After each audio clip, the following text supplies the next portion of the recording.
where when we introduce this going to school and all that stuff, even the female child is supposed to go to school, and when she goes to school, she's going to be taught about leadership.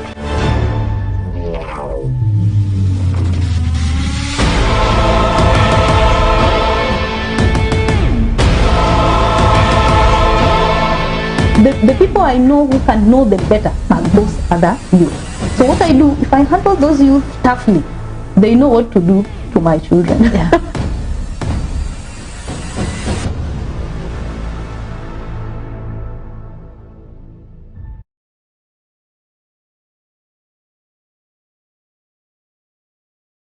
Kwa shows bab kubwa, ngoma kali, movies, documentaries, series, talk shows na vipindi vya kuchangamsha, kuelimisha na kufahamisha, ni hapa tu Maisha Television.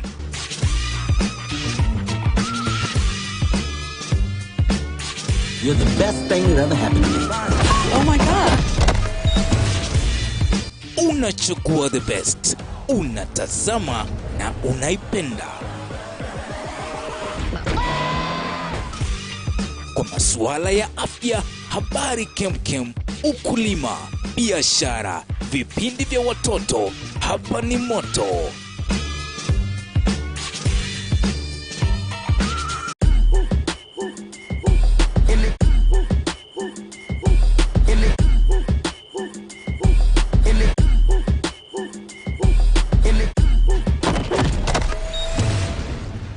Maisha TV.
A very good evening to you and welcome to Maisha Prime News. My name is Rida Chebe. Welcome. Now, Kenyans have been treated to weeks of political drama, with many alluding the systematic political events to feuds between President Uhuru Kenyatta and his deputy, from fiery media interviews to verbal salvos during rallies and celebrations of the fall of the BBI and cries over its death, all linked to the succession matrix that will culminate in the 2022 polls. The big question remains, who will be Kenya's president after the exit of Uhuru Muigai Kenyatta? Our focus is on Deputy President William Ruto and ODM party boss Raila Odinga, whose political cards are shaping the 2022 politics. Going by the look of things, Deputy President and Raila are well placed to be kings or kingmakers in the quest to succeed President Uhuru Kenyatta as the next commander-in-chief. And now you can trust Maisha TV to bring you the comprehensive look at this political exhilaration. Bishebi Junior with that report. Deputy President William Ruto and ODM leader Raila Odinga's political chess game is expected to shape the 2022 succession matrix. Ningependa kuwauliza viongozi wenzetu, Kenya hii inarudishwa nyuma na viongozi matapeli, watu ambao hawataki kusema ukweli. Mwai Kibaki alisema wakati mmoja, hata kudanganya inahitaji akili kidogo. Si namna hiyo? Sasa wewe mnatuambia mambo hii ya BBI, the biggest fraud that ever happened in the Republic of Kenya, ya kwamba wale ambao walikuwa wanasukuma hii mambo ya BBI saa hizi wanatuletea ukora na uongo na utapeli. Ati tulikuwa tunataka kupitisha BBI ati ipatikane tax holiday kwa vijana. Hauhitaji kubadilisha katiba tax holiday ipatikane kwa vijana. Hauhitaji kubadilisha katiba tuwe na constituencies zingine mpya 70. Hauhitaji kubadilisha katiba tuongeze pesa inayoenda kwa counties. With solid support in their home turfs, fanatical following and national presence, the Deputy President and Raila Odinga are well placed to be kings or kingmakers in the quest to succeed President Uhuru Kenyatta come 2022. Tumerudi tena. Si mnakumbuka tulikuwa hapa mwanzo wa mwaka, sio? Wakati ile tulikuwa naangaa juu ya BB, tulikuwa tunasasanya masahihi, na nyinyi mlitoa sahihi mingi sana. Nataka kuambia nyinyi, bibi hajakufa. Waswahili wanasema kuvunjika kwa mwiko sio mwisho wa upishi. Sawa. Mulikuwa mnataka kubadilisha katiba kwa sababu mulikuwa mnataka kutengeneza rais pepari. Mtu ambaye ataenda bunge, achague wabunge, wawe mawaziri ili aweze kucontrol bunge. Mulikuwa mnataka kuweka rais ambaye atatumia ile ombudsman kule judiciary ili aweze kumanipulate the judiciary. Lakini kwa sababu mmepatikana na aibu, kwa sababu mmegunduliwa ya kwamba mulikuwa mnataka kuturudisha nyuma, saa hizi mmechanganyikiwa. Hamutaki kusema kulikuwa na ombudsman, hamutaki kusema kulikuwa na mawaziri watatoka bunge, hamutaki kusema yale mambo maovu ilikuwa imepangwa ndani ya BBI. Saa hii mnajaribu kutuuzia mambo ya ukora. Aggressive, focused but subdued by the power play in Jubilee that has clipped his clout, Ruto's charm is attracting leaders seeking to realign themselves politically ahead of the 2022 general elections. The Deputy President embarked on a charm offensive to woo governors, senators and MCAs, even as his party, the United Democratic Alliance, pumped up massive recruitment of members to consolidate support across the country. Ruto is also making inroads in President Uhuru Kenyatta's backyard of Mount Kenya region. On the other hand, Raila has managed to keep his political star shining through surprise moves that have dumbfounded both friends and foes over the years. The union of Uhuru and Raila induced an abortion of bromance between DP Ruto and Uhuru Kenyatta in Jubilee. At some point, speculation over Deputy President William Ruto and ODM leader Raila Odinga possibly coming together was ripe. The news of the two arch rivals forming a coalition caused ripples in the political landscape.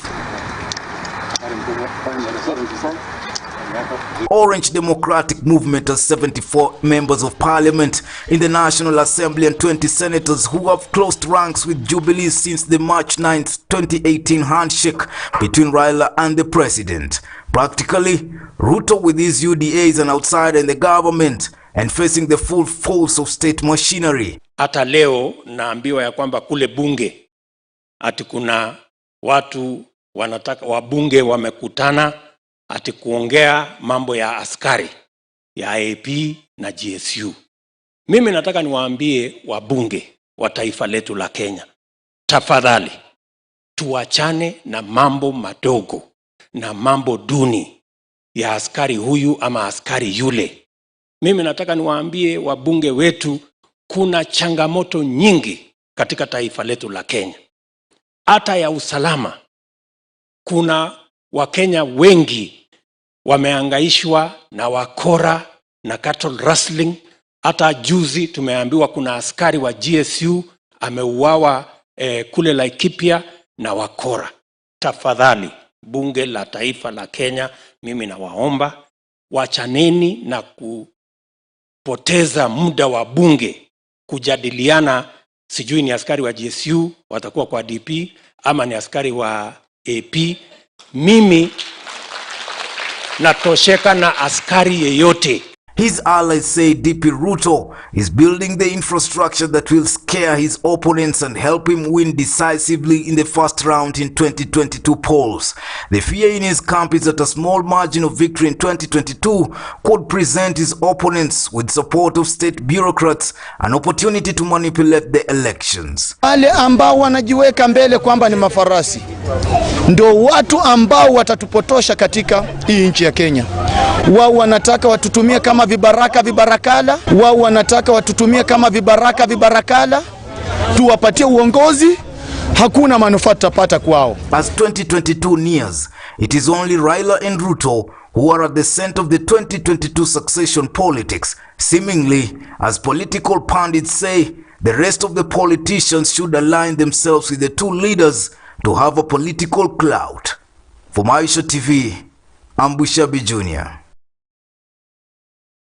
President Uhuru Kenyatta today presided over the groundbreaking ceremony for the construction of the 700-bed capacity Kenya National Research and Referral Hospital at Kabete Army Barracks in Nairobi County. Have a look. President Uhuru Kenyatta on Tuesday launched the construction of the Kenya National Referral and Research Hospital, a top-tier military health facility that will provide specialized services to the security sector agencies and the general public.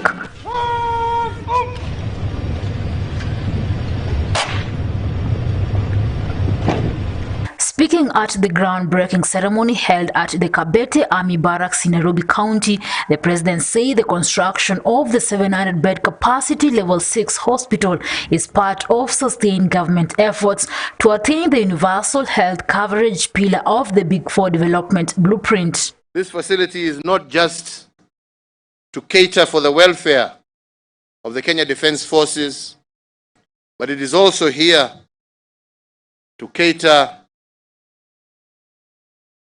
for the needs of our police service, our KWS, our forest guards, our NYS, and all other agencies.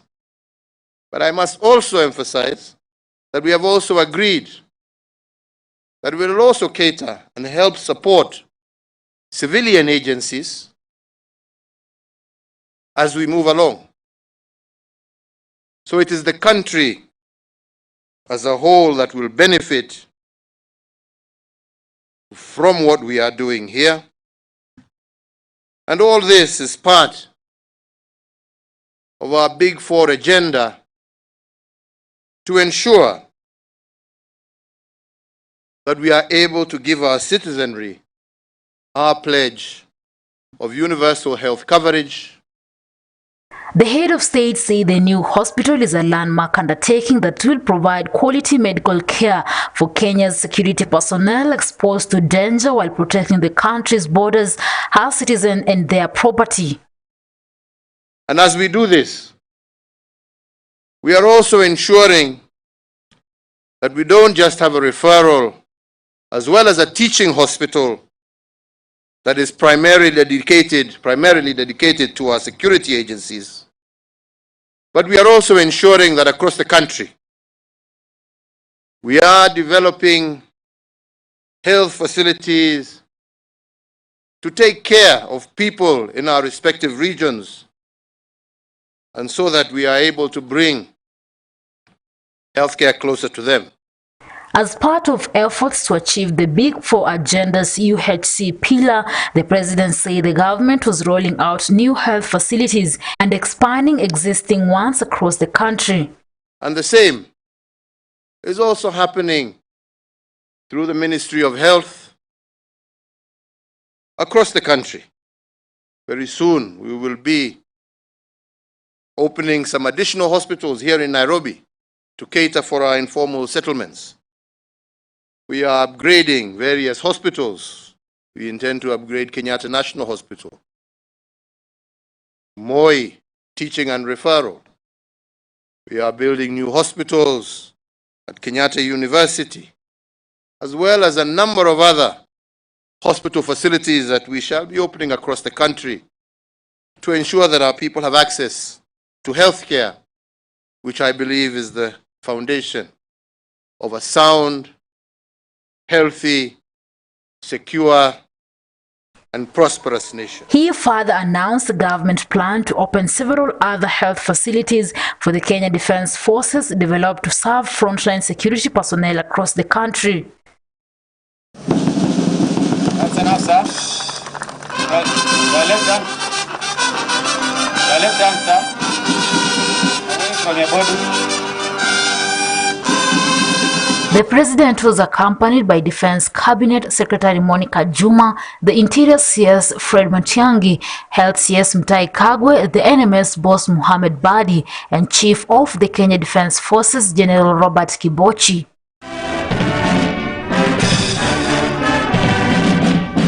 Maisha TV. And Committee on Administration and National Security of the National Assembly has summoned the country's security chiefs led by Interior Cabinet Secretary Fred Matiang'i to appear before it tomorrow to shed light on the replacement of Deputy President William Ruto's security. This comes even as the Deputy President urging the Parliament to focus on other issues as compared to discussing the changes recently made on his security detail. The government is reported to have withdrawn the Elite General Service Unit GSU team from guarding all DP's official and private residences and replaced them with Administration Police AP in what has been considered as downgrade. Tafadhali, tuachane na mambo madogo na mambo duni ya askari huyu ama askari yule. Mimi nataka niwaambie wabunge wetu, kuna changamoto nyingi katika taifa letu la Kenya. Hata ya usalama, kuna Wakenya wengi wameangaishwa na wakora na cattle rustling. Hata juzi tumeambiwa kuna askari wa GSU ameuawa kule Laikipia na wakora. Tafadhali, bunge la taifa la Kenya, mimi nawaomba wachaneni na kupoteza muda wa bunge kujadiliana sijui ni askari wa GSU watakuwa kwa DP ama ni askari wa AP. Mimi natosheka na askari yeyote ambaye ameletwa hapa. Now to matters education, a section of secondary school teachers in Kilifi County are protesting what they term as illegal deductions from their salaries. The teachers are pointing an accusing finger at the Kenya Union of Post-Primary Education, KUPPET, in Kilifi branch, which they say has started a burial and benevolent fund without consulting members. Tunasema kwamba waajiri wetu ambaye ni TSC, sisi tuna fisi huku chini.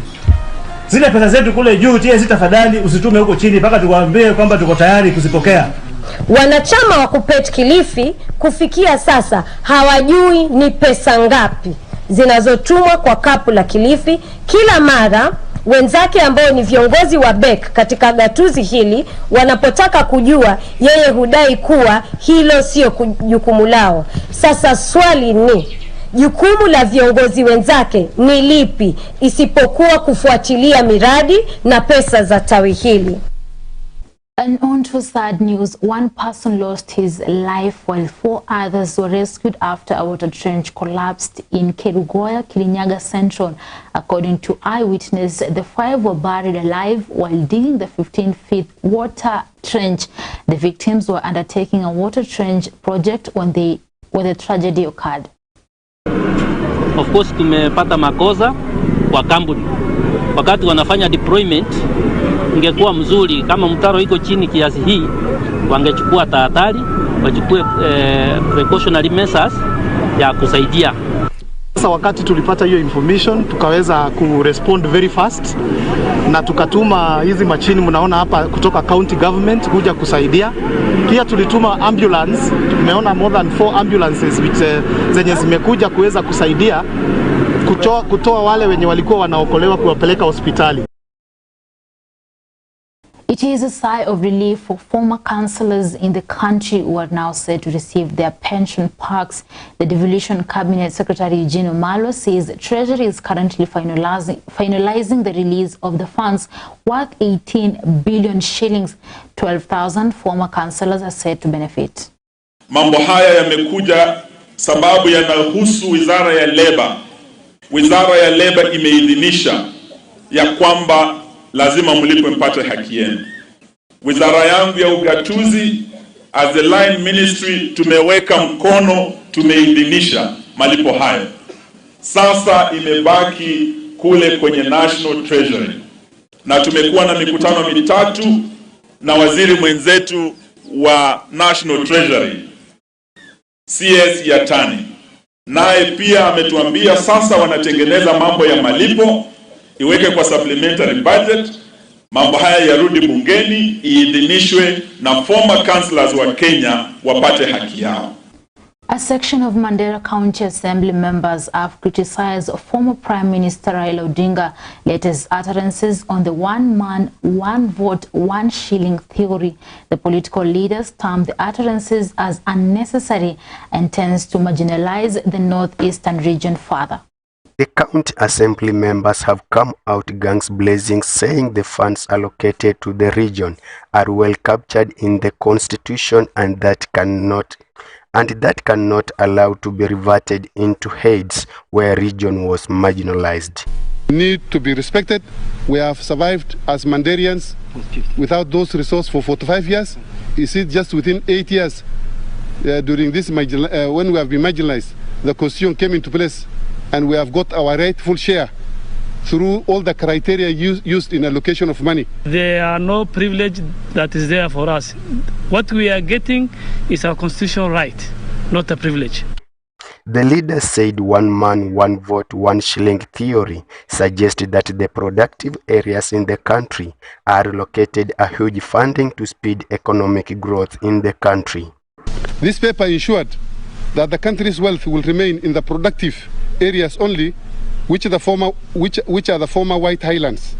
This paper asserted that to make the economy grow as fast as possible, development funds will be only invested where it will yield the largest increase in output.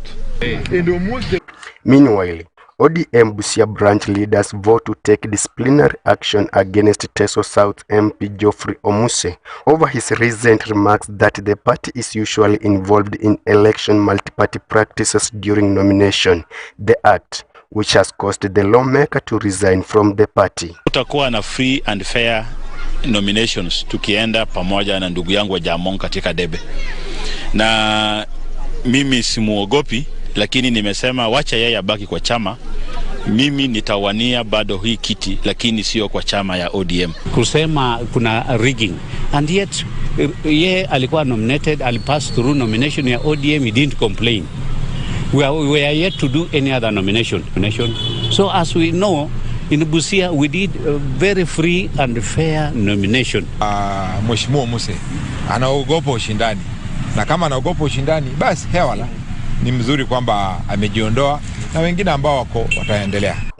A section of ODM leaders in Narok County have pledged to support the nomination of Jimmy Maina Wanjigi as the party presidential candidate in coming election. Ni mtu ambaye hana panganga, si mtu ya kupiga kelele, si mtu ya kupiga wengine, lakini nia yake ni moja tu, aongoze nchi ya Kenya, apate kuinua uchumi wa Kenya, kwa maana anajua hali ya kuinua biashara kutoka mafubini mpaka ikakuja juu. For Maisha Prime News, Maisha Television, I'm Philip Simio. COVID-19 pandemic continues to affect different sectors, specifically the small-scale traders. Antonio Sundo compiled a feature on some of the challenges that Kevin, a trader in Bungoma town, is experiencing during this period.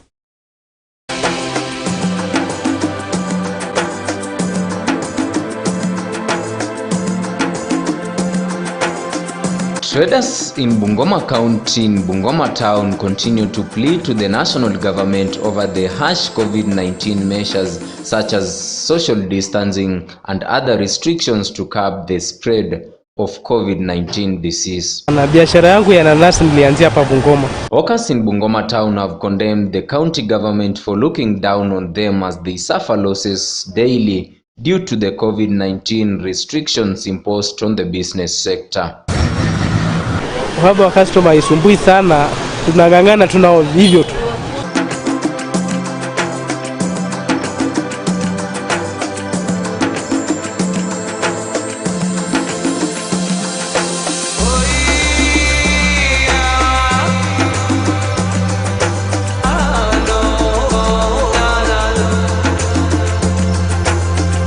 Kevin, a hawker selling pineapples in the town, says it is hard for him to run the business as the rate of customers out is very low, something that kills his morale as pineapples are perishable. Mimi naitwa Kevin. Mimi nafanya biashara ya kuuza nanasi tangu 2012. He says life was not the same before COVID, but today, with the pandemic, they have to take a different way, full of hope for a good tomorrow. Nilianza kazi COVID-19 haikuwa, but ilikuja ikaingia ikaribu biashara. Sasa tuko down. Sababu hapo nyuma nilikuwa nauza zaidi. Lakini sasa hii pesa hakuna. Customers wako lakini hawako vile walikuwa hapo nyuma. Wamepungua, ni hali pesa hakuna. Challenges ziko kama mimi wananasi, inafikanga wakati mvua inanyesha throughout. So unapata mtu hawezi nunua nanasi kama kuna mvua. Wanataka sasa jua ikiaka hivi ndio wanakula zaidi. Lakini kama kuna mvua haikuangi rahisi kuisha. Unaweza kuchukua mzigo yenye inaishanga kwa siku moja na nusu, unapata umemaliza na siku 3 ama siku 4.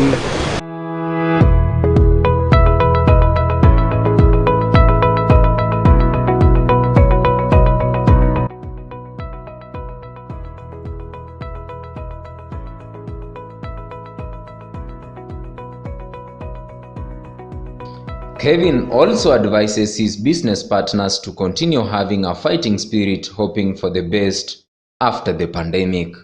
Unaona sasa hapo nyuma haikuwa eti polisi anatoka huko anakushike hujavaa mask. Ilikuwa tunaingia hapa town saa 2 saa 3 unapata unatorosha hiyo saa 2 hujauza nanasi unacheki. So haikuwa eti umevaa mask ama hujavaa mask.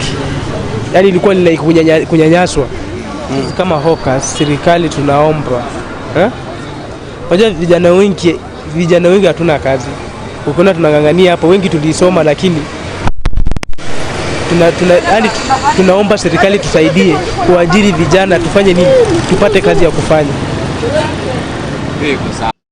Reporting for Maisha Prime News, Maisha Television, I'm Anthony Os. My name is Rida Chibeskari, and remember to tune in after this coming back on Maisha Prime Education Talk. So make sure. Hey there! No one is bothered with news that is misleading like you, our viewer. That is why you watch us. The universe of fake news is much larger than simply false news stories. Some stories may have a nugget of truth but lack any contextualizing details. They may not include any verifiable facts or sources. Some stories may include basic verifiable facts but are written using language that is deliberately inflammatory, leaves out pertinent details, or only presents one viewpoint. Fake news exists within a larger ecosystem of mis- and disinformation. Are you a victim of fake news? Karada! Send us your story on maishatelevisionnews@gmail.com, WhatsApp us on 0746 999 841 or call us. We are Maisha TV. We are genuine news. Say no to fake news.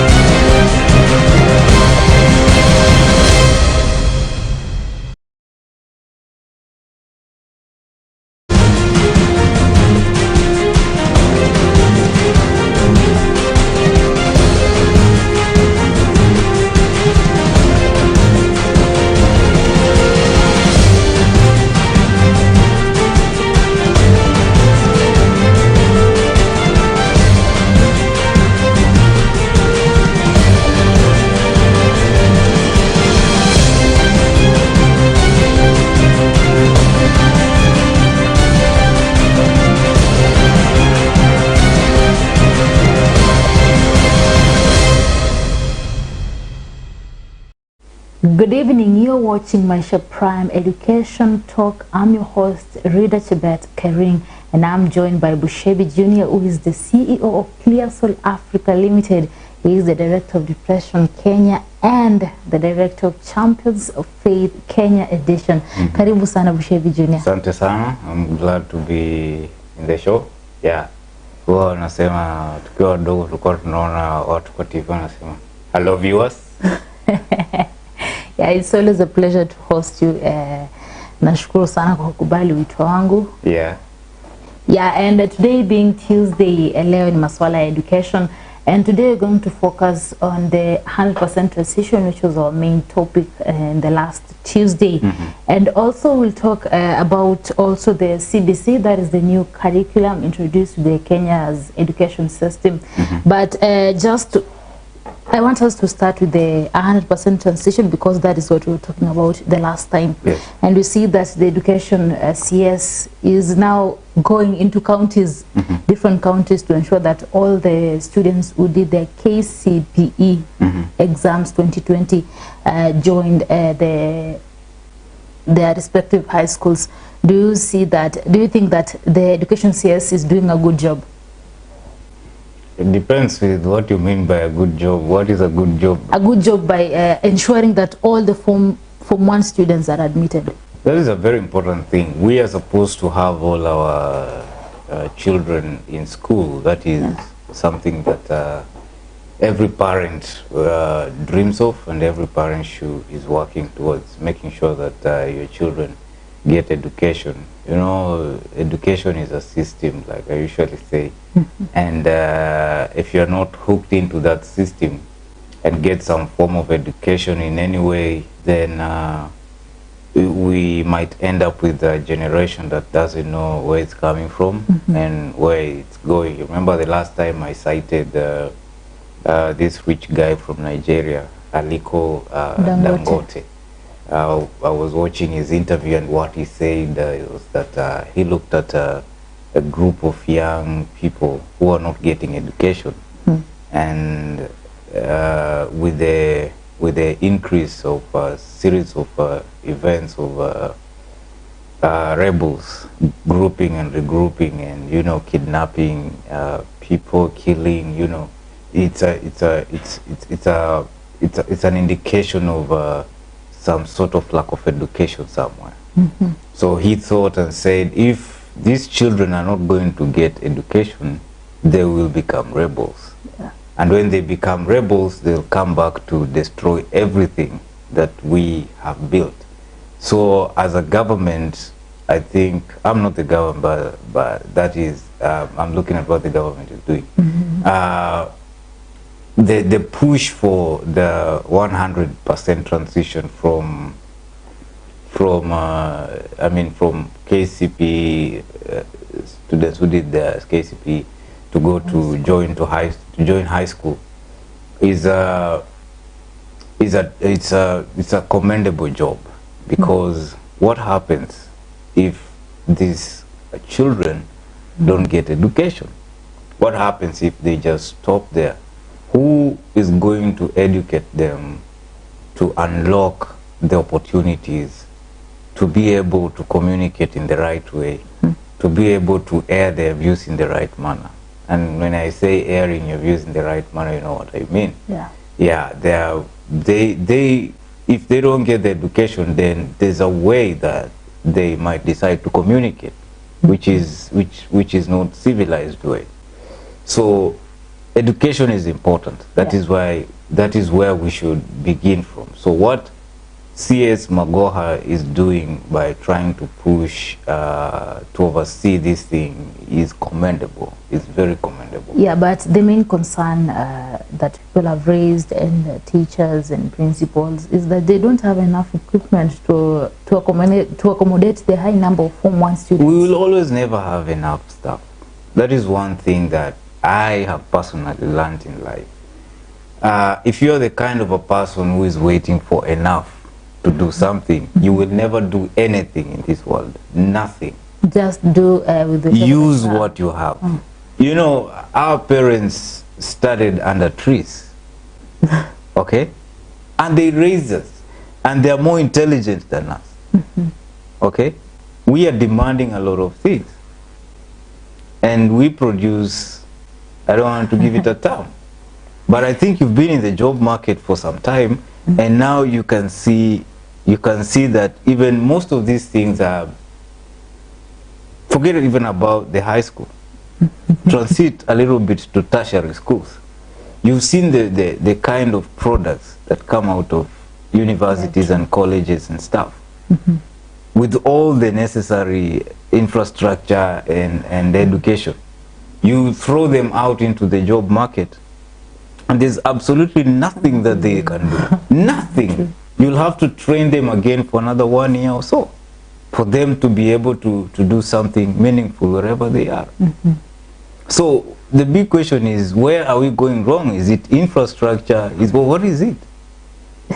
Okay? Yeah. That is what we are looking at. But what I love about this whole process of transition is the fact that it's putting pressure on high schools to get all the necessary infrastructure to facilitate the providence of education to the students.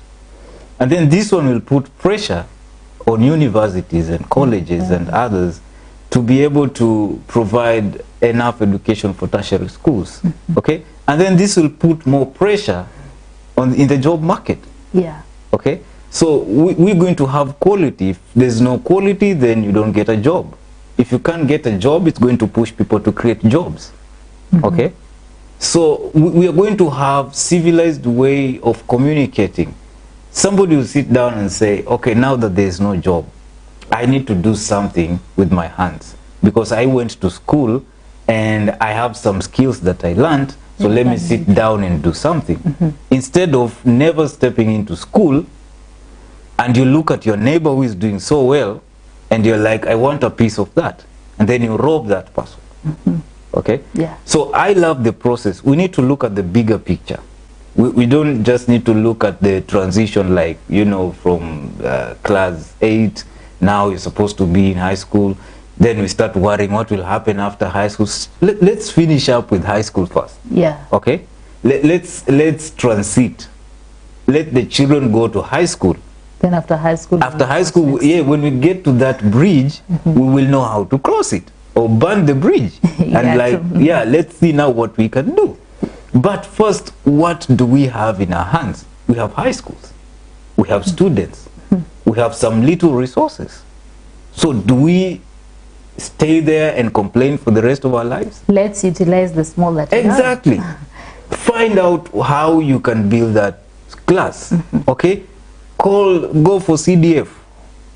Okay? Fanya harambe. Okay, look for always hiki kata jaribu hii. Hiki kata jaribu. But in everything they say, if you can't run, walk. If you can't walk, crawl. Okay, but in everything that you're doing, make sure that you're moving. Yeah. Okay? So I know there are so many challenges. We've seen that on news. We've seen quite a number of administrative issues. We've seen financial issues. We've seen a lot of complaints. We know there's a fee issue. Parents don't have enough fees. We see, I mean, there's all kinds of things. But the big question is, even if we are not flying, at least let us run. If we are not running, let us, walk. If you're not walking, let us crawl. But at the end of the day, let's give education to our children. Yeah, and the last time it was Mombasa County which was dragging, actually the coast region, which was lagging behind in transition of Form 1. Then yesterday we saw that the education CS was saying now it's Baringo, which is lagging. Who is not doing his work or how work good? So here's the thing, we are not really in the business of blaming and not blaming. Blame game will never give solutions to whatever that we are doing. This thing should be looked at the way the Bible is looked at. You know, you don't just read in the Bible that women should not should cover their heads, and you start preaching in your own church that women should cover their heads. You know, because you don't know the circumstances under which someone came to that conclusion. Okay. If it was so, maybe that should be applied to every other person. But when something is applied to a specific situation, a specific context, then don't make it a doctrine for everyone. In this case of Magoha blasting this guy in Baringo, the big issue was that there was 80%, is it 80% less? Yeah. Transition. And the mistake that, is it like a Kenyan or someone, failed, the mistake that he made is that he did not notify the ministry about the trend that, hey, look here, we have a problem in this area. Children are not reporting to school. So the problem is administrative. Okay? The problem is purely administrative. And that's why Magoha was angry, because it's like placing somebody as a manager somewhere to manage your business. You're away, you come back and everything is crazy. And you ask them and they tell you, you know, I've been out there doing some other things. No, he said that he wanted to see, he was seeing how other counties exactly perform. So which means you've not been present. Like I usually say, you cannot build a business by visiting it. Okay? You need to be there. You need to be on ground. You need to be there, be involved in it. You need to know every detail of the system.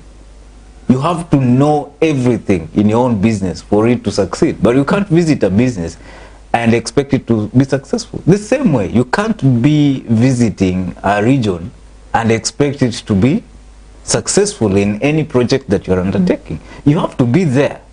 You have to be on ground. The reason why we call some people great leaders or administrators is because they are present 247. Hakuna kitu unaweza muuliza yenye hajui.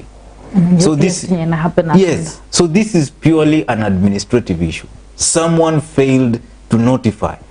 When there's a problem, it doesn't mean that somebody has failed. But when you delay in tackling that problem, when you delay in notifying about that problem, then we have a problem now. Because now we don't have an administrator who is keen to making sure that we have a solution to every problem that we have. Like I said, you remember the other time when we were discussing, you can go on TV like we are right now and say things, you know, like we want 100% transition. Trust you me, you'll go to some areas people don't even know what you're talking about, and you now see they don't even care. They don't care about going to school. Just because you stood on and gave a press and you said we are going to do ABCD, you know, this is what you're going to, that is for the elite, guys who know a little bit about what you're saying. But trust you me, you have to do like what Magoha did. Utoke kwa hiyo ofisi yako, upande bodaboda, uingie paka huko ndani, reserve ndani, uende kwa ile shule yenye mtu hajai sikia jina yake, and find out what is going on in that school. Okay? You can't run a ministry, you can't run a project sitting in an office somewhere na ukizunguka kwa kiti giving press conferences and orders. Lazima ukue kwa ground.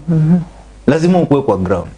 Hauwezi zunguka kwa kiti na making phone calls, you know, sending SMSs and giving orders and you think things are going to happen. They won't. And actually, of all the CS, I think Professor Magoha is the one who was going to the grassroots level to ensure that everything that he's talking about is implemented. Magoha and Matiang'i are dangerous people. You don't joke about those guys. They're among the CS who brought sanity in the education. Yes, so you remember when Matiang'i was in that ministry, alikuwa anafika town na anawacha gari, anapanda bodaboda na anaenda kwa shule. Adi principals walikuwa wamekaa tu. Exactly. Ujue atakuja saa ngapi.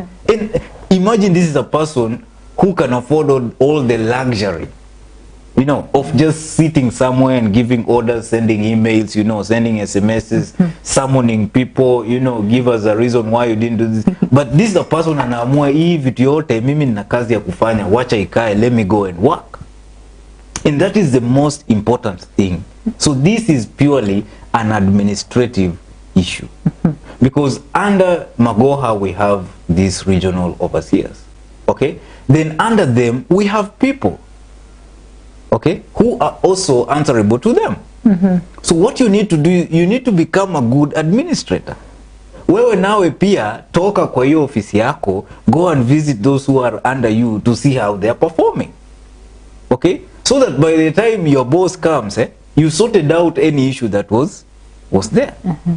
It is not a matter of you hang around alafu wakikuuliza what happened na unasema ni huyu mdogo wangu. It never happens. If you're the boss, you're the boss. You'll never blame those who are under you. Yeah. Okay.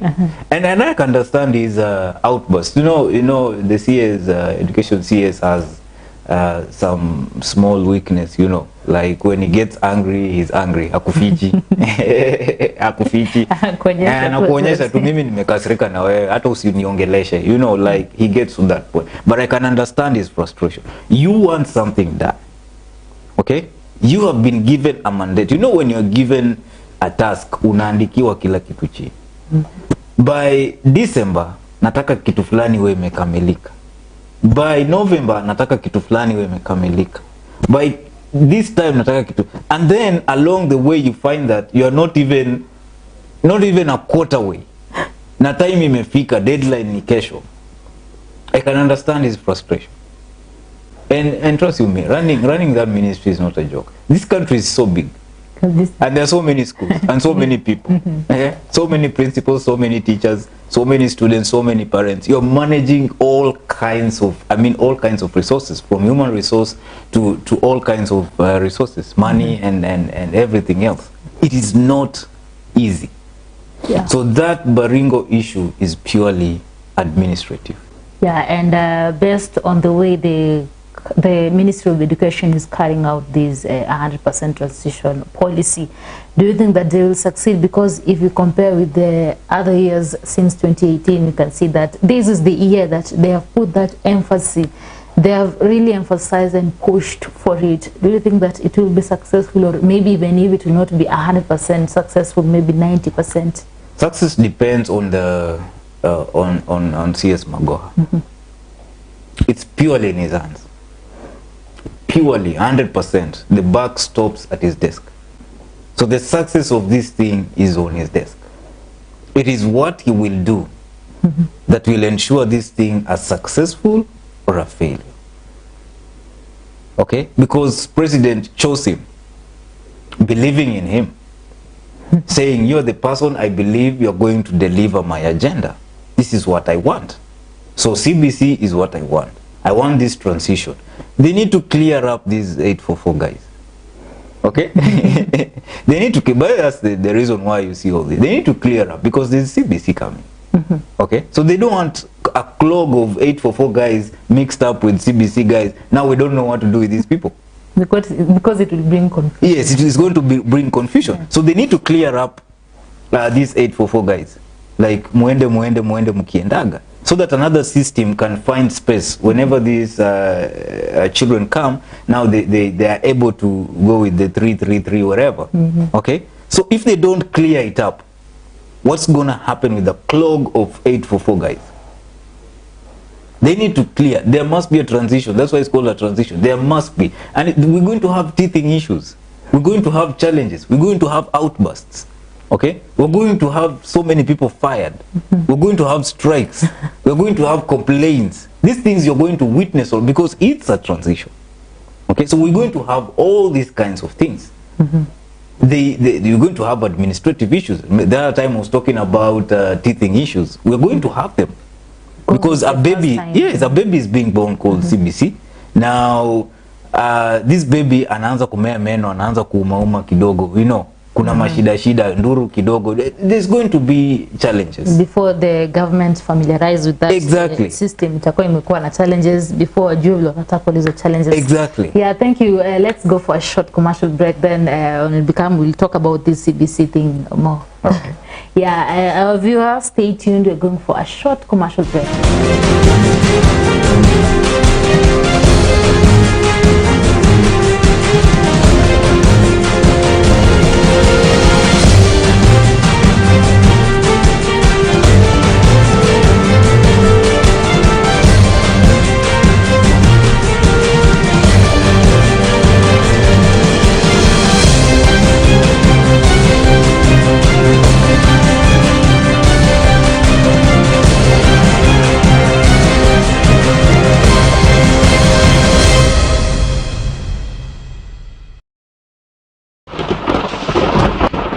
Hey there! No one is bothered with news that is misleading like you, our viewer. That is why you watch us. The universe of fake news is much larger than simply false news stories. Some stories may have a nugget of truth but lack any contextualizing details. They may not include any verifiable facts or sources. Some stories may include basic verifiable facts but are written using language that is deliberately inflammatory, leaves out pertinent details, or only presents one viewpoint. Fake news exists within a larger ecosystem of mis- and disinformation. Are you a victim of fake news? Karada. Send us your story on maishatelevisionnews@gmail.com, WhatsApp us on 0746 999 841 or call us. We are Maisha TV. We are genuine news. Say no to fake news.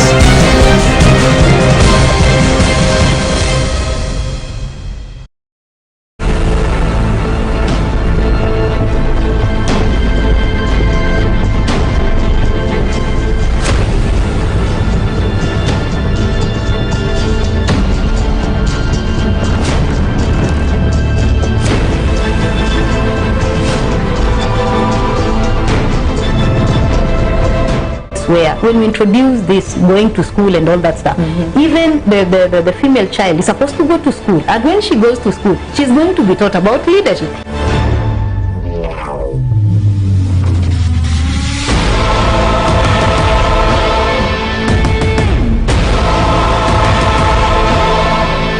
The people I know who can know them better are those other youth. So what I do, if I handle those youth toughly, they know what to do to my children. Yeah.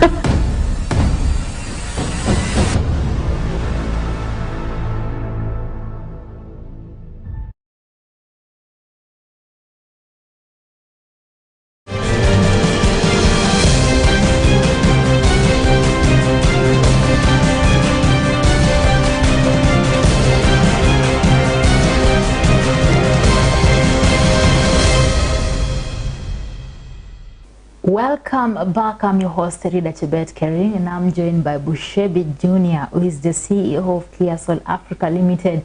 He is also the Director of Depression Kenya and also the Director of Champions of Faith Kenya's edition. And we are talking about education, and as I promised you before we went to pay some bills, I say that we're going to talk about CBC, which is the new curriculum which is being introduced in the country's education sector, and it will replace the 844. Now, Bushebi Jr., this CBC thing, we see that the education CS is pushing for it, and he's saying that they are ready to implement it. Yeah, CBC was introduced in 2017. It was launched by KICD, who did some research and they looked at the flaws that 844 system had, like exams ranking, which had become something that was a pain. You know, number one, number two, was a lot of there were claims of corruption, you know, exam stealing. But now this competency-based system is based on, is focused mainly on the skills and knowledge and how to apply the same in real life situation. Yeah, because they're saying the education system that we use, the 844, is mainly used to, it's like gauge people based on how they can perform in exams. It's like telling an elephant to climb a tree. Yeah, true. And then so you put an elephant and a monkey to compete climbing a tree. Then when a monkey wins, you say that this one is stupid. Yeah, the elephant is failed. Failed. When you know very well the elephant, you try and put a kind of a competition where the elephant, I mean, to moe yomti, let us uproot that tree. Instead of now it will be the opposite. The elephant will win. So what CBC is trying to do is to put a level ground for everyone, every child, you know. Like it's not just about monkeys winning in climbing the tree and elephants, you know, failing. Yeah. So it's to level the ground. So you remember 844 has served Kenya for 32 years. Yeah, okay. It's such a long. It's a long time. So it's a system that has served Kenya. And we cannot say that 844 failed. because we are the products of we are the products of 844. Kenya, like I said, Kenya's education in Africa ranks almost to #1. Okay, we produce good education. We do. Okay, so there's no way you can absolutely come and say 844 has failed. It had its own cons and pros, you know, but shifting to CBC is a part of the Vision 2030. Looking at where the world is going. My personal opinion is that I think the government looks at where the direction of where the world right now, we are in the information age. Okay, we were in Stone Age, then we came to other ages, but right now I can assure you we are in the information age, where you don't know what's gonna happen tomorrow, who's gonna come up with what tomorrow, what kind of technology will pop up tomorrow, what kind of talent will come up tomorrow. You don't even know how someone is going to make it tomorrow in life. It's no longer about the 844 education, like I went to school, you know, I went to university and I have this degree and I have it's no longer that. We have so many people with doctorates and masters and degrees and, you know, all these certificates, and, you know, they don't have jobs. Okay, they can't feed themselves, you know. And then we have people who stopped schooling at class 4, others at standard 8, others just reached form 4, and they're doing so well. They are leaders. They are great people. Okay? Skills. There's one time I was doing a Facebook live show, and I was talking about life skills. Okay? I know that CBC is not 100% perfect.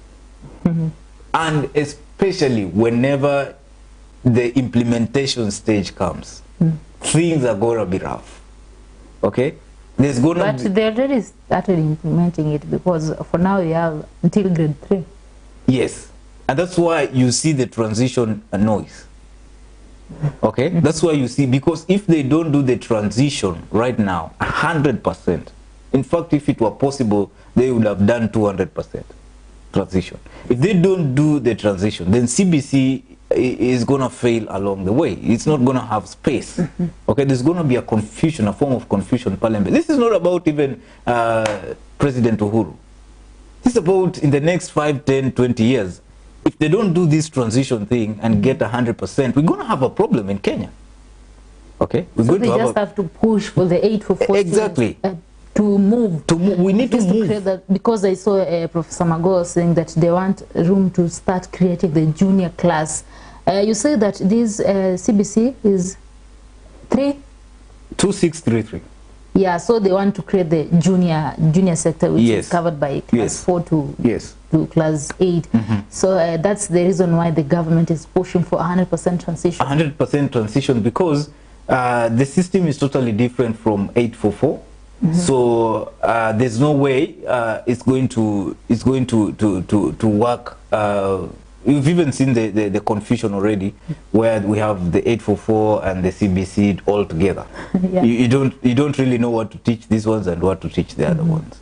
And how do you teach skills? How do you bring out someone's talent? How do you bring out somebody's skills? Okay, because everyone is unique in their own way. Yeah, true. Okay. When you look at a country like China, zile toys zenye watu wakubwa tunachezea ni watoto wameunda huko. Okay? So while you enjoying maybe driving that nice car, it's a 16-year-old who actually designed it. You know. I'm just trying to imagine what kind of 16-year-old. Exactly. So you can imagine where the world is and where our country is. Nigerians are trying. Nigerians have some geniuses. But I think this CBC thing will bring something good, because I saw my neighbor, because he has 2 kids who are now taking this CBC curriculum, and she was saying that vitu mtoto anafanya hata yeye mwenyewe anashangaa. Unashangaa. Ukicompare na watoto wengine akiwa kwa hiyo age kini huyo yako, tofauti kubwa sana, na yote anasema ni CBC. CBC is competency. How competent is this human being? Okay? How competent can we make this person be, this child? You know? Yeah. So we keep giving them quite a number of challenges until the competency in them comes out. It doesn't eliminate knowledge. Yeah. Okay? It is just that there's skills, then there's knowledge, and the number 3 thing is how to apply that in real life. Okay? So you cannot compete. Like I was reading an interview with these Wazungu guys, but they are also swimmers. I don't know if I can remember their names. They swim, they compete in swimming, and they won. I mean, they were celebrities in Kenya and stuff like that, and they were talking. And how comes people like me cannot compete in swimming? And they were like, listen, I was born at our home, we had a swimming pool. I started swimming when I was a kid. You can't compete with me. And that's where CBC comes in. Okay? At the age of 5, I've been doing this. Okay? I've been doing, now I'm 45. I've been doing this from the time I was 5 years old. How are you going to compete with me? It's a bit hard. Yeah. How are you going to compete with me? I have knowledge, I have skills, I have experience, and I have wisdom. How are you going to compete with me? I know something nobody knows. And that is what we call value. What we are looking at is value. Value out of a person. Otherwise, we are going to produce robots who wake up, go to work at 8, come back at 5. Okay? And then we have this pension thing, then we have this NHIF thing, you know, like we have all these systems now, bembelezas, now bembelezas, now bembeleza. So we have a system that just keeps on going. But at the end, you realize we have a system that is always demanding for more salary. Salary that is not there. Okay? So how are we going to explore other avenues? Create more jobs? Okay? Because if you're competent, if you're a person of value, you can create jobs for over 1,000 people. Okay? And out of those 1,000, you might have another 200 creating more jobs for other 1,000 each. We will never have a problem of unemployment. Okay? But first you must be someone of value. Look at it this way.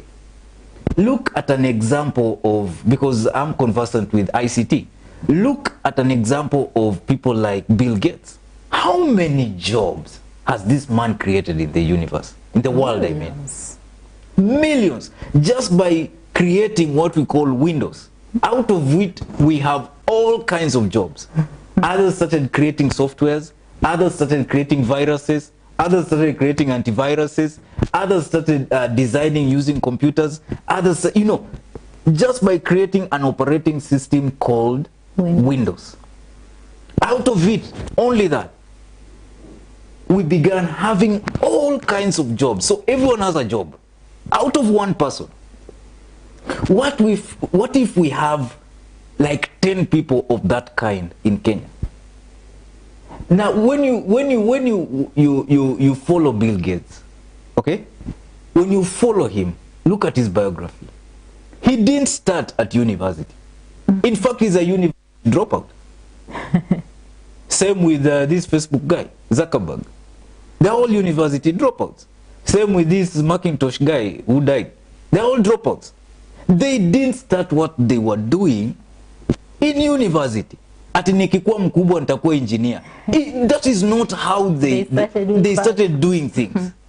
Okay? Yeah. If you read the biography and the stories and interviews of Bill Gates, kijana alikuwa mdogo. And the parents had already provided for him some form of, you know, some funny stuff. The guy was already coding. Okay? How can you compete with him when he's 60? Now umeanzia university when you are 30. Sasa, let's take that example. Uchukue mtu kama that person umlete kwa class ya 844, unamforce kufanya Kiingereza, at a dropout, chemistry, kumfanya but trust you me, they will drop out of school. They will. And I know so many people who've dropped out of school because of that. As in, anakaa hivi anaangalia, anakaa darasani anaangalia the things that are being taught. Akosile, this is time wasting. I have more important things to do. I have more important things to do. Then they will go for tutorials on YouTube. They will go for articles on online. They will Google stuff. Diego, how did Diego know how to throw those things? Internet. Alikaa darasani. Hakuna darasa. That is what CBC is trying to solve. Okay? That is what CBC is trying to solve. Kama mtoto vile zaliwa Diego vile zaliwa, wangekwambia huyu anaweza rusha hiyo kitu, labda ungekataa. Sema mimi nataka uende shule usome ukue engineer. Mambo ya kurusha mawe hii na vitu vingine hii hatutaki. But at the end of the day, we are now singing Diego. Okay? Why? We didn't have CBC that would take care of that. It does not eliminate knowledge. It does not eliminate geography. It does not eliminate mathematics. It does not eliminate English. It just brings out that. It brings, yes, it's adding up. Knowledge plus skills plus application of the same in real life. Now, what is application of knowledge and skills? It's called wisdom. So what CBC is trying to do is to create wisdom. That I know this, so I can't sleep hungry. I know an app on my phone that can design a poster. So I can go out on Facebook and tell people I know how to design posters. And one pastor will say, I'm doing a crusade. Can you design a poster for me? And I'm like, yes, send your picture. And with my app on a phone, I'm able to create a poster and send it back to him. And then he'll ask you, now how much are you going to charge me? And I'm like, pay me 1,000 bob. Are you going to sleep hungry? No. That is what CBC is trying to teach. That is what CBC is trying to bring out. How many graduates do we have that are watching cartoon right now, even as we are talking? Their parents are working for them. How many? Many. How many students do we have wenye wakirudi nyumbani, wanakaa nyumbani, wanacheza PlayStation na kuwatch ngoma as their parents wake up every day to go and work for them and feed them? How many? CBC is trying to solve that. How many students, how many children do we have that when they are thrown out there in the desert, they die? In fact, they don't die because of the conditions of the desert, they kill themselves. Come on, you are because of misplacing 300 shillings. Exactly. It is because skills are not being applied even if they have. CBC is trying to bring that into play. That is why for me, as much as we have a lot of problems, as much as we have few resources, as much as we have these teething issues, I support it. I support it. Personally, I'm a victim. I'm crazy. I'm multi-talented. Okay? I know how to do so many things. 844 would not give you all those opportunities. You would be forced to drop out of 844 to go and pursue your own things. And that's when people begin calling you crazy. That is when you'll be taken to hospital because they think you have a mental problem. The person who invented the light was taken to hospital because they thought this person is mad. The person who invented broadcast, how to transfer a picture through the air for guys, for you to watch us, was taken to hospital. They thought he was mad. Okay? Right now you can confidently go and switch on a light. You know, like, Kenya Power natumaliza. The person who invented, look at Kenya Power, it's a system. Look at how much money we are paying for electricity. One person invented this. One person, and created jobs. How many people have been employed by Kenya Power? Millions of Kenyans. Exactly. People. And how many are benefiting from the same power? Almost the whole country. Where did it come from? One person who applied skills. One person who said, I must discover something. Will 844 give you that opportunity? No. Let me tell you, we choose what to do with our lives when we finish university. That is what 844 does. Yes, 844 gives you quality education. But when it comes to life skills, all of us have chosen what to do with our lives after university. In fact, there are so many people, including myself, you are in university, but you don't know exactly who you want to be. You don't even know why you're studying this. What am I doing here?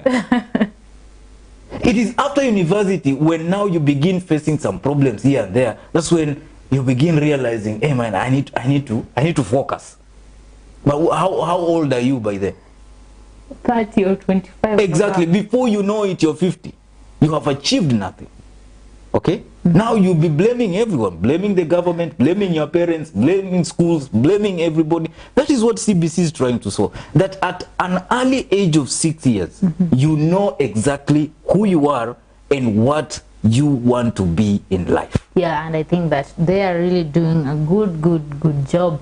I think they should employ me to be their spokesperson. Create awareness about the CBC. Yes. I think our time is up. Thank you so much, Bushebi Jr., for highlighting those issues and raising awareness. At least some people who never knew anything about the CBC curriculum. Yes, but this one thing that should be clear with the CBC thing. There are quite a number of things that CBC is aiming at, the objectives of CBC, that is competency-based curriculum, which is going to replace, which is actually replacing right now, as we're talking 844. That's why you see a lot of calls for transition. Like all guys who guys who have been in this 844 thing, they should all move, you know, and finish up so that these others, when they come in, they have space. Okay? Number one is communication and collaboration. Okay? You know, 844 guys, I don't say all of us, but we have a problem with communicating. We talk, but we don't communicate. And I think you've seen that in the communication world. I think you've been in media long enough now, you know that people can talk, but you don't understand what they're saying. Yeah, true.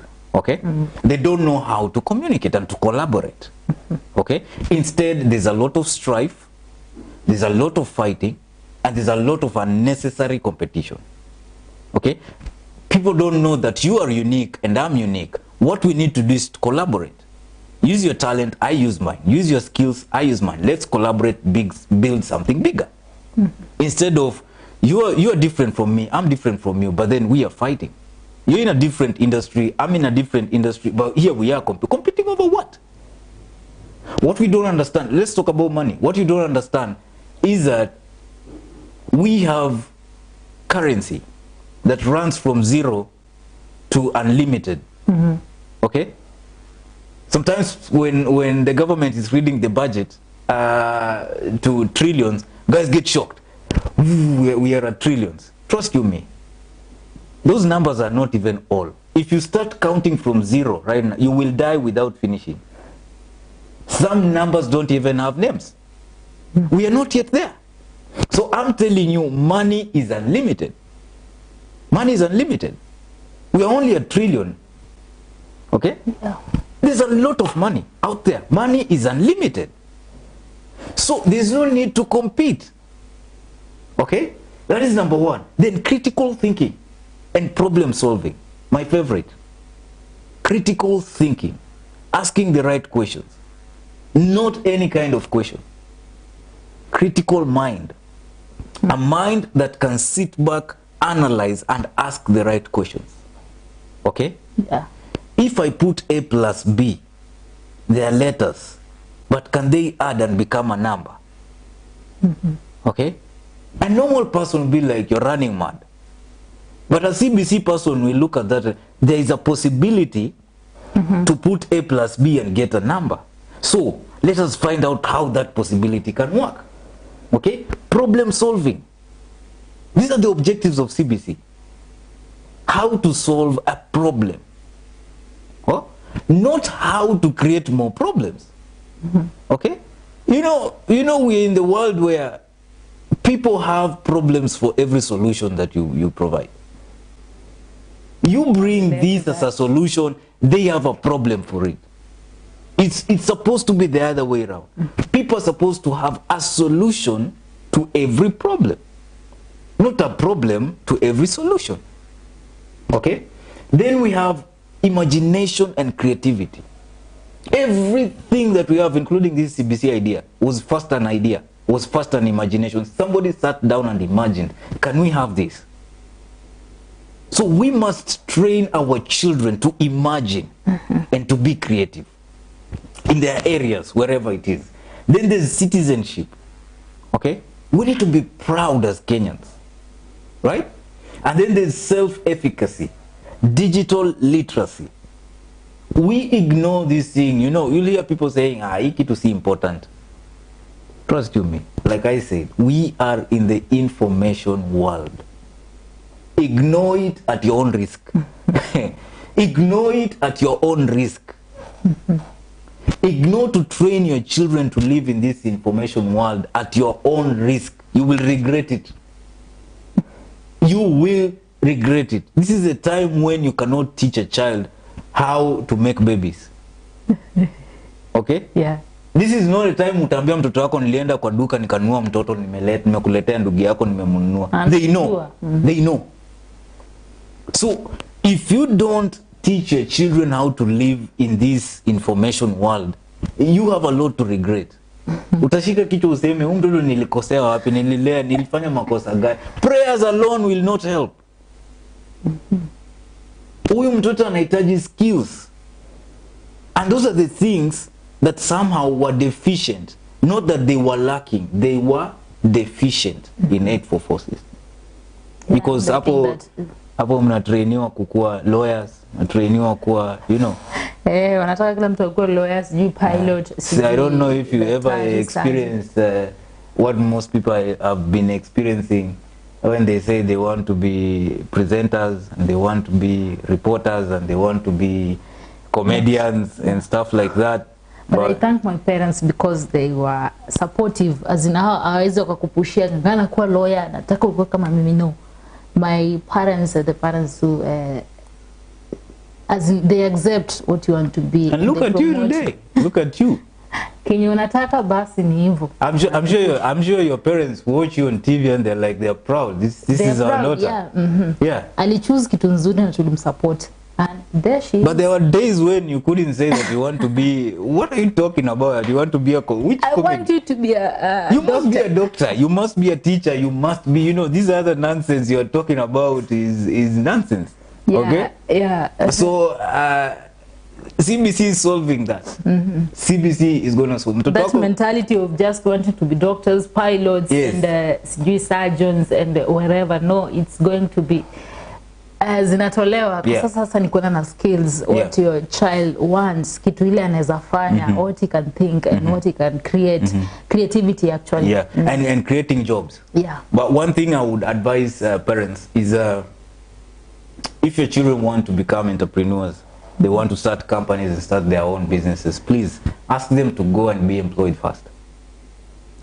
At least they gain some experience. Let them go and get experience, please. But if they have grown up in a family where there's entrepreneurship and you know there's that experience in the family, or they have grown with people around them who are mostly entrepreneurs, then they have that experience. But it's crazy. Creating jobs for people is not an easy task. It's not a walk in the park. So as much as we are producing the CBC, we should also look. We must have a referee. Mwenye anabeba red flag juu anasema guys, even as we, because this kind of products that we are producing through CBC is also dangerous. Okay, this is a product that can create an atomic bomb and decide to test it in Kakamega County. You know, like, let's see if this thing is working. These are creatives. These are guys who can imagine. So if that imagination and creativity is not guided, okay, if that knowledge is not guided, then trust you me, these are people with that kind of knowledge and idea. They can test it on human beings, you know, and cause more problems. So we also need to look at those areas, and that's why we have laws and we have governments, and you know, we have now, that's where the professionals come in. Okay, and nobody should say that you know, like people who are in professional setups, you know, like I'm a teacher, I'm an engineer, I'm a doctor, you know, that they are lesser than guys who've been, you know, like they are creating jobs out there. So you shouldn't look at you who is in this world of you know, not employment. You are actually the one employing people. Don't think you are better than someone who is employed somewhere working as a teacher or a doctor or anything. Trust you me. Don't ever make that foolish thinking to think that you are better than them. Okay? Because when you get sick, who is going to treat you? The doctor. When robbers attack you, who is going to come? Security officers. Exactly. So if you say I'm better than a police, ngoja kwanza kikiumanie. Tuone kama utahitaji polisi. So we need all these together. That's why CBC, some red flags pia lazima zibebe. Actually, I think that's what I wanted to say. Well, thank you so much. Hata umesimama kwa wakati mzuri sana. I think our time is up. And I think that we should continue this conversation the coming Tuesday. Yes. Yeah, so I'm your host, Rida Chibet Karim. And my name is Bushabi Jr. And you want to sign out? Yeah. Oh, I sign as a guest sign out. Let me just give you that opportunity to sign out for today. What do I say again? Anything. Just sign out in the way that I usually, you're not the first. This is not the first time that you're being a guest here. Okay, ladies and gentlemen, thank you so much for keeping us company throughout the bulletin. It's not the bulletin, actually. Okay, ladies and gentlemen, thank you so much for keeping us company throughout the show. And enjoy the rest of your viewing. I've been your guest, Bushabi Jr. My name is Rida Chibet Karim. See you guys. Enjoy.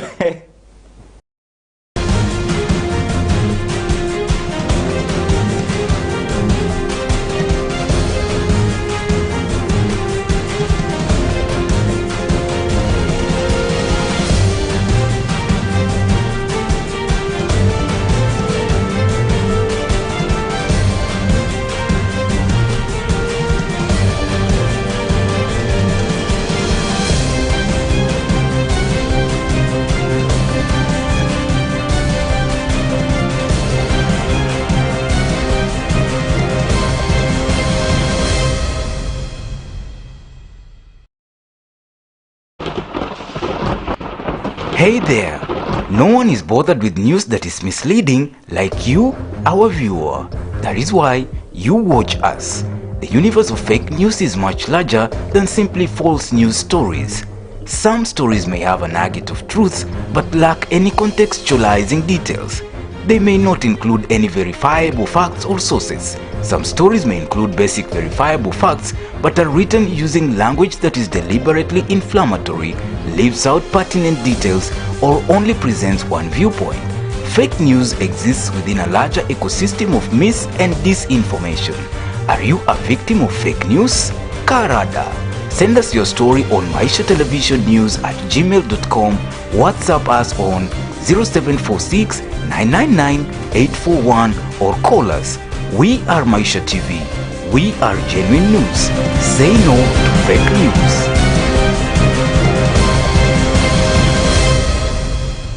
Kwa shows bab kubwa, ngoma kali, movies, documentaries, series, talk shows na vipindi vya kuchangamsha, kuelimisha na kufahamisha, ni hapa tu Maisha Television.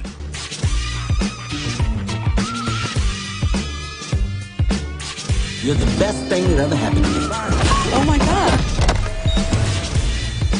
Unachukua the best, unatazama na unaipenda. Kwa masuala ya afya, habari kemkem, ukulima,